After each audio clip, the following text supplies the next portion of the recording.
welcome to Entrepreneur State of Mind. I'm your host, Dr. Dale Caldwell.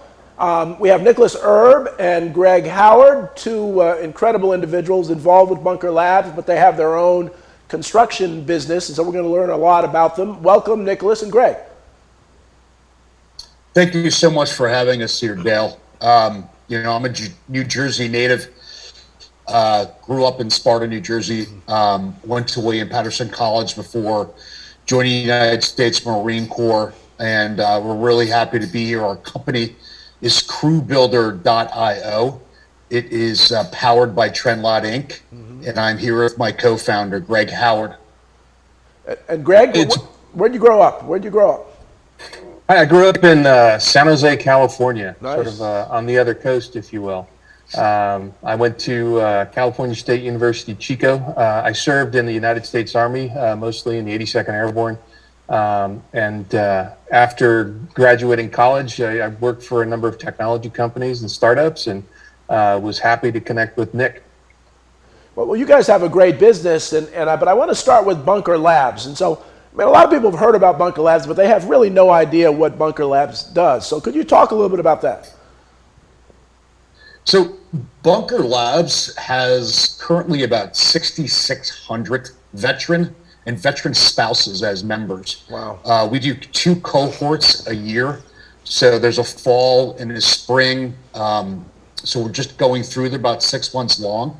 And I'm an ambassador who runs the virtual cohort. Obviously with the pandemic, the last 2 years I've had and helped to support and mentor 12 to 15 veteran-owned businesses. Nice. And we are philanthropically sponsored by Jamie Dimon for, JP Morgan Chase, ADP, MetLife, Sir Richard Branson. But it's really an organization that supports the ideation and transfer of veterans to entrepreneurship and leadership. So we really try to support their growth and scale as a company. Wonderful. And go to the next level. I went through PenFed's Veep Master Program, which is kind of a level up from Bunker Labs, but it's a really great organization that helps, veterans are the least funded, as people of color and women are the least funded organizations when it comes to startups. This Thursday, we're actually doing a panel discussion with Leonard Richardson, who's a professor at Rutgers Business School in Newark. And his whole focus is funding and investment for people of color businesses. So we're doing that combined. We call it a Bunker Labs Community Connect. And I have some peers from Bunker Labs, some CEOs of color, women, men, who have gone through this. This is a really hard world to live in when you're an entrepreneur. Yep. This is probably I'm 56 years old. This is the hardest thing I've ever done in my life. And it's critically important to have a network and support group around you. And that's really what the veteran community does at Bunker Lab. It really creates this kind of positive feedback loop of other veterans, investors, funders, mentors, leadership coaches. And we've been working very closely with professors like yourself, Dr. Caldwell, that really care about supporting veterans through this process, because it's really hard. We all know it is. So it's nice to be able to have a group of professionals and leaders who get, that how hard this trip is, and they're willing to help support you. This is completely volunteer. Yep. And it's given me so much back in the last 2 years. It's actually how I met Greg. Greg was in my cohort a year ago, and we met. So it's very interesting transitioning from another company that I started, MediaMash.tech, and leaving. And I was talking to other small startup companies and co-founders, and you don't know people because it's a pandemic. We're all virtual. But I actually worked with Greg for a year, and it becomes a very intimate process because. We tell people, on these Friday huddle calls, you can be authentic, you can share your pain, because it's a very difficult process when you become an entrepreneur. And I've been in technology and I've worked for large companies like SAP and Jive and Oracle. But when you're the co-founder and you're a group of 3 or 4 or 5 people, it's a hard road. Yeah. Yeah. Thank you so much for really asking us about Bunker Labs. No, well, and that's very important. One of the things I'm working with Jeff Cantor and try to push the governor's office to have agencies that receive state funding should list on their website how much they spend with New Jersey certified veteran businesses, New Jersey certified women-owned businesses, and New Jersey certified minority businesses. Just put them on the website. I'm not saying you have to do anything, but when you see how little money is spent with these businesses, it's frankly embarrassing. And that embarrassment is going to make sure that they invest, and that would transform the entrepreneurial landscape for organizations that have really been underserved and under-resourced for many, many years. And so Greg, did you want to comment a little bit about this as well? Oh yeah, I got to say that Bunker Labs provides sort of this safe community to where veterans can really expose themselves in a way that they wouldn't feel comfortable in other places. I mean, everybody has weaknesses, those dark thoughts, those things that keep you up at 3 a.m. Yeah. You know, it is a tough road to travel. You know, we know that we've all served, we know we've all given. So there's a mutual respect that we have for each other, and an additional sort of level of confidence and trust that we have in another. And I got to say that it's difficult to talk to some mentors about things that you've experienced in the military and that may or may not translate into the challenges that you have with running a business. And it is a different and unique problem to have than other types of businesses. And I got to say, Bunker Labs really creates a good, safe space for veteran-owned businesses to help move upward and forward. And just getting back to that diversity piece, and I'm a ferocious reader like any leader is, and there was an article in Harvard Business Review about 4 years ago looking at the Fortune 100. And this is just women, not even people of color and diversification. Right. They on an average had 11% top line revenue growth when they had more diverse management. So what Greg and I are critically driven for our mission of building CrewBuilder.io is having a really diverse set of people, and that's people of color. That is literally looking for people who think outside the box, and that's what the veterans community does really, really well. Is, you know, you find it to be just like the military. It is a very diverse group of leaders, men, women, all age groups. They're Latin, they're African American. It comes across everything, and I think that's what builds a better society and a better business, when people come to any situation with different thoughts and creativity and drive and strive for the mission. You know, the thing that really I think sets Bunker Labs apart is its true mission, and it's not just veterans; it's their families. Right. You know, there's a lot of veteran spouses. They are just under the gun as much as a veteran is when they're home supporting a family of 3 or 4 or 5. And I think it creates, and when I went through Penn Fed's VEEP Master Program, these investors are like, we're not doing this philanthropically. You know, veteran-owned companies are 5 times more likely to succeed because you already understand grit. Right. You understand failure, adaptation. Resilience, yeah. You know, IQ is really critically important, and then there's EQ, emotional intelligence. But I think what veterans bring to any company is AQ, and that's adaptability. You think about the pandemic and COVID. It's truly thinking out of the box and with a solution-forward mentality. It's how do we get the mission done with the least amount of risk so everybody gets home safe and we still accomplish the goal and we still add value. And that's what I think Bunker Labs and veterans in general in this, you know, entrepreneurial startup world. And I love programs like what you have. Dr. Caldwell is highlighting that. And I think it's critically important as a society that we start sharing the wealth and start really understanding that, you know, immigration and diversity in companies, it creates better companies. Absolutely. It creates, you know, more creative ideas. And I just really embrace that as a United States Marine and as an American and as an entrepreneur. And I'm very fortunate that I grew up in a really diverse family, but it's one of the missions that Greg and I have in the construction industry, which literally the average skilled construction laborer in America is 55 years old. Wow. For every 3 that retire, only 1 replaces them. Wow. And our whole platform, CrewBuilder.io, is really about driving accountability, profitability, and mitigating risk on these huge construction projects. It's a $1.6 trillion gap around the world. Wow. Technology industry is like the last place to embrace technology.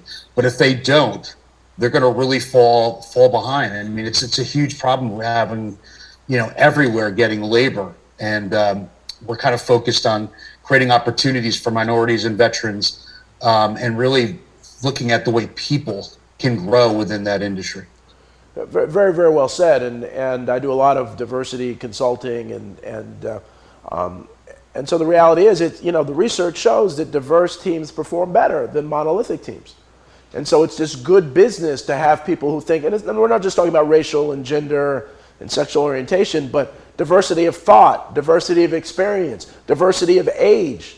All these things come to play, and I just applaud you guys for understanding that.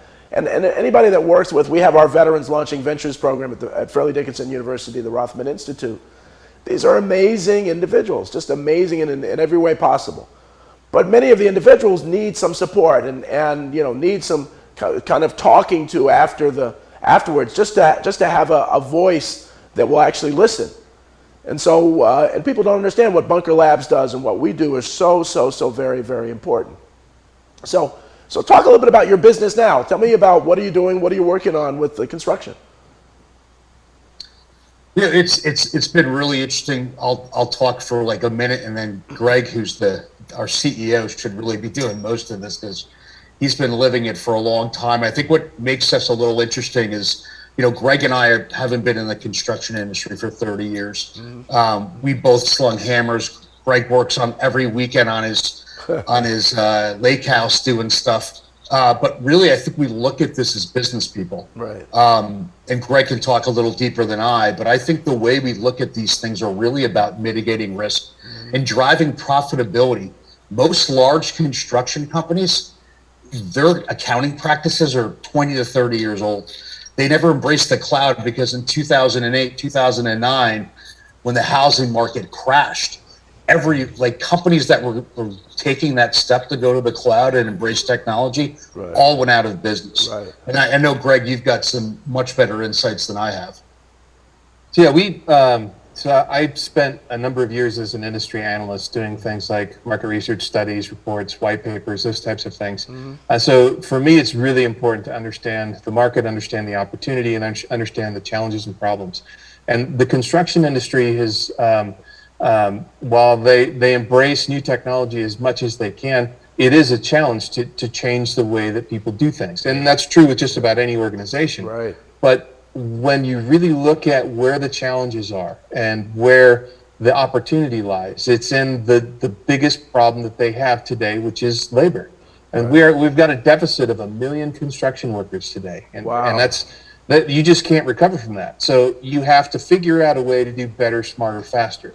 And you got to figure out a way to bring people up to speed faster. You need to be able to implement not just technology on the job site, but technology in the digital world to create these strategic advantages. And they have done some, but it truly is a challenge. And where the rubber meets the road, it's about how you can manage boots on the ground, right? It's just simply put, people have to build things. They don't build themselves. Right. And when you don't have enough people to build them, or a good program to organize and measure the efficiency of what's being built, then you have a true challenge, right? Because then you have what happens on just about every construction project today, which is the largest variable cost in any construction project is labor. Yep. And there's a number of really good challenges as to, problems as to why that is. One is you have to estimate what it's going to take to do something. Right. Right. And in labor terms, when you have sort of an inconsistent labor force with high churn, it's hard to predict what that'll be. Sometimes you got some guys that could, bang things out very quickly, and other times not so much so. Dealing with unions and non-unions, it is a very complicated environment. And with those complications, you really need the tools to be able to measure those things, to be able to see and foresee and forecast where those potential problems might be. Right. So when we were looking at creating a solution to solve some of these problems, because of I got to say, because of my experience as a veteran, understanding that when you have to go manage people in remote locations, much like a patrol, much Right. like you're basically managing operations from afar. It's very similar to construction. Right, I mean, right. construction is that you have a centralized location and every job site's in a different place. Right. Not just that, every job site is different every day because they're building more and more of what it is that they're doing. Right. So you have this constantly dynamic changing environment where, true good communications is required between the field and the office. And there are some significant challenges there. Well, And Greg, it's not just software, it's people's behavior as well. Right? as well. So- This is a really important conversation. We're going to take a break for a commercial. I want to come back and pick this up because I think this really is so important at the crux of so much that's going on, not just in construction, but other industries. So we'll be right back with Entrepreneur State of Mind after a commercial break.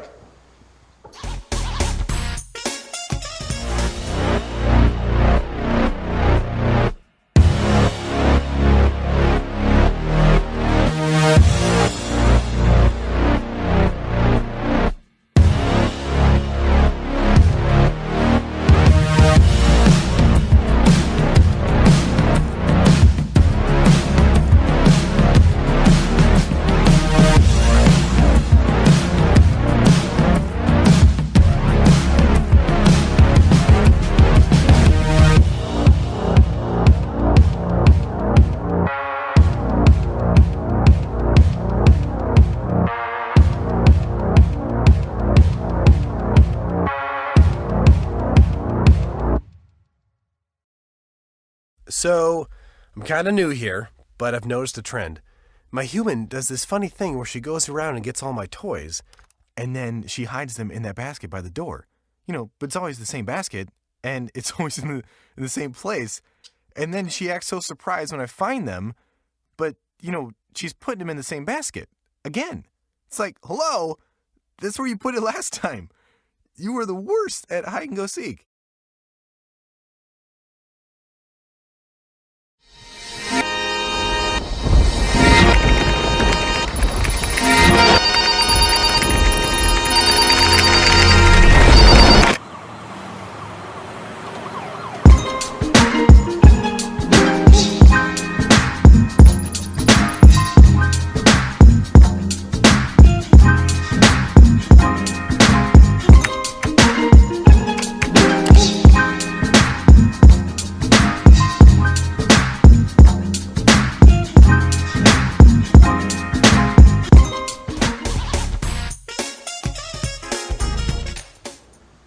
Welcome back to Entrepreneur State of Mind. I'm your host, Dr. Dale Caldwell. We're going to continue talking to Greg about some of the people issues and how we really manage people. So Greg, you want to pick up from where you left off? You bet. I got to say that labor is the biggest challenge. It's not just for construction; it just happens to be most acute in construction. But labor is a challenge across the United States today, right? It's hard to get people, hard to retain people, and in construction in particular, there are actually generational gaps. When you have the average age of a skilled laborer and a tradesman, if you will, at 55 years old, right? Anybody that's coming in that's new, you're talking about some very serious generational gaps. And so, the use of a cell phone, I mean, in doing some of the research and preliminary in our product design, we got to talk to some of these guys. We call them flip phone guys, and they're these old sort of construction workers, the tradesmen that have been doing it for 50 years. But they, this is something that they consider as an annoyance, right? Even though today it's like a pretty critical tool in construction, right? So we call them flip phone guys, and so we have to have an interface where we can text them because they'll respond to texts, but they won't necessarily interface with an application, if you will. Right. So there's some unique requirements that in this market in terms of product development, and because of these generational gaps, getting new people up to speed is a challenge, right? Because it's sort of like the old guy versus the new person, right? And that's literally the sort of stereotypes and how the new people on the job site just don't, they're on their phone all the time, not working type of thing. There are different types of communication expectations, like If there's somebody that's in the union, they know what their progress is. There's so many hours they have to get to the next level to become a journeyman or an apprentice or whatever it is that may be in their particular trade. Right. The true challenge is though, because most of construction is sort of edging away from union, or at least the private workers that aren't unionized are becoming more popular. Mostly because on different types of jobs, commercial projects that don't require union labor, they can build things just slightly cheaper or slightly less expensive, because non-union labor is a little less expensive than union labor. Right. But developing those people, getting them the proper training and skills, the old generation could be told, okay, this is what you need to do. The new generations really need to have a clear career path for them. They need to have goals stated. They need to know where they're at. They need to have constant sort of communication in their career. And, not sort of some of the challenges and some of the news that has come up, a number of news articles over the past 6 months or so, where hazing has gone just too far, way too far. No hazing is good, but when a new person gets on the job site who is new to construction as a general laborer, and then they're trained into being, a skilled laborer, how they're treated is really important. How people were treated in the 1960s and 70s is way different than this generation is accepting, right? And that's why there's this huge attrition rate, or part of the reason why there's this significant attrition rate of construction workers, because they will go to some place, they will not have a good experience at that company, and they'll either leave to go to another industry or they'll leave to go to another company. So there's this whole there's a culture change that needs to occur in construction that is beneficial or productive towards onboarding new people. And this is in part how people have to change the way they do things. And as I stated before, within an organization, it is one of the greatest challenges is to change the way people work, the way people behave. You can implement as much technology as you want, but if they don't use it because there's no significant motivation for them to, they simply won't. And we've seen that in some of the pilot projects. And if there's somebody that's on the job site that just refuses to use the system, they just won't use it. Right. That's one of the reasons why we had to be very cognizant of how we design the user interface, how it has to be remarkably simple to use in the field as well as the office. Because if people can't use it and pick it up, their frustration factor is they got a very thin threshold for that. Right. The other thing is, if it doesn't work, right, the first time, if it doesn't work the first time, they'll move on to something else. At least try to. Right. So, there are some really unique. Go ahead. No, I just think that leads back into your conversation earlier, Dr. Caldwell, about, there's an age issue happening today, right? And every young is always better, right? But I think what really supports Bunker Labs process, and it's bunkerlabs.org, and the applications are this is the last week for applications for any veterans across the country, and New Jersey, especially in New York, that want to be a part of Bunker Labs. But what's interesting is in each one of our cohorts, you can have 25-year-olds and 28-year-olds, and you can also have people in their 50s. Right. And I think that's where you get this really diverse sharing of tribal knowledge. Because to Greg's point, people in their 50s, the reason we're smart is because we've failed and we've learned for the last 30 years in business. And that's critically important that we share that tribal knowledge and that skill set.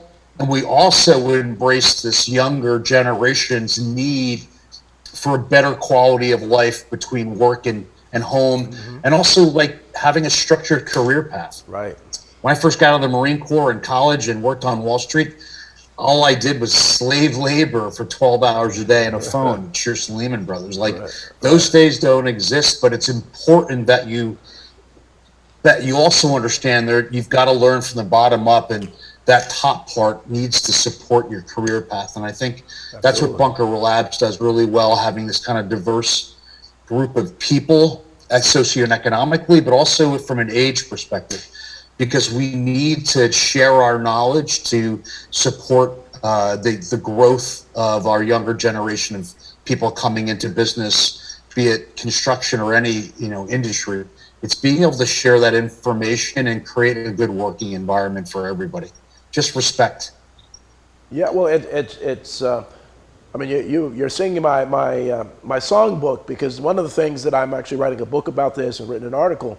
This term I call coach leadership. Is that the new leadership? If you're going to manage, especially this next generation, you have to coach folks. You have to develop them, and they'll follow you to the ends of the earth. This idea that I call it the old command and control is dead, and then I call it title leadership. That I'm the senior VP, so listen to me because of that. No, you have to feel valued by your boss, or these folks are going to move to the next opportunity.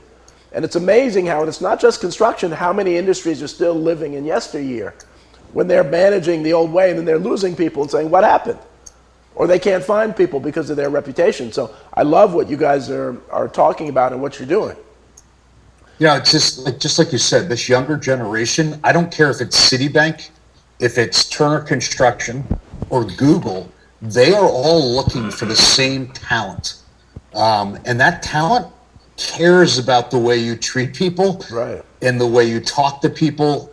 And just because you have a chief diversity officer, are you implementing a diversity and inclusion and equity program within your large corporation? Because just putting somebody on your C-level that's a chief diversity officer without, the back end programs to really grow and support that, just like I love using baseball, right? You've got a farm system that feeds into the pros, right? You've got to have a process of how you're attracting this diverse group of younger people that make your company stronger and better. And it's great that they're singing the praises at the top, but they've got to implement processes and controls that actually help grow that within a company. You have got to change business culture, and business culture requires behavioral changes. And the only way that behavioral changes can be implemented is from the top down, supported and enforced. Yep. And this is two old white guys in their mid 50s, but we're veterans, and we worked. Listen, if you want to take a picture of our society, take a picture of an Army, Navy, Marine Corps, Air Force unit, and it looks like America. It really does. And that's what your company needs to look like. Yeah, it really does. And the military and sports have been the two organizations where people have seen each other on an equal footing. Unfortunately, much of America, when you look at schools, and you look at churches and religious institutions, they don't look like America. And so I love what you're doing. I love what you're saying.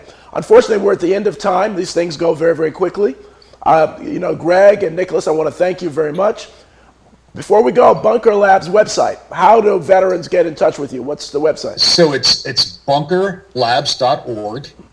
We're a national organization headquartered in Houston, Texas. I want to say close to 35 cities today. I run, we have two virtual cohort programs for people that aren't near a city. And we are taking applications for our January, winter, we call it our spring cohort, which runs from January 2022 to June 2022. Wonderful. And we do a lot of interesting stuff with Ford Motor Company. We do pitch events, but thank you so much for supporting Bunker Labs, Dr. Caldwell. And thank you so much, Greg Howard, my co-founder and CEO and brother, for getting on. And please have a great day to your audience. Guys, thank you so very much. And I want to thank the audience. Thanks for watching Entrepreneur State of Mind. We will see you next week.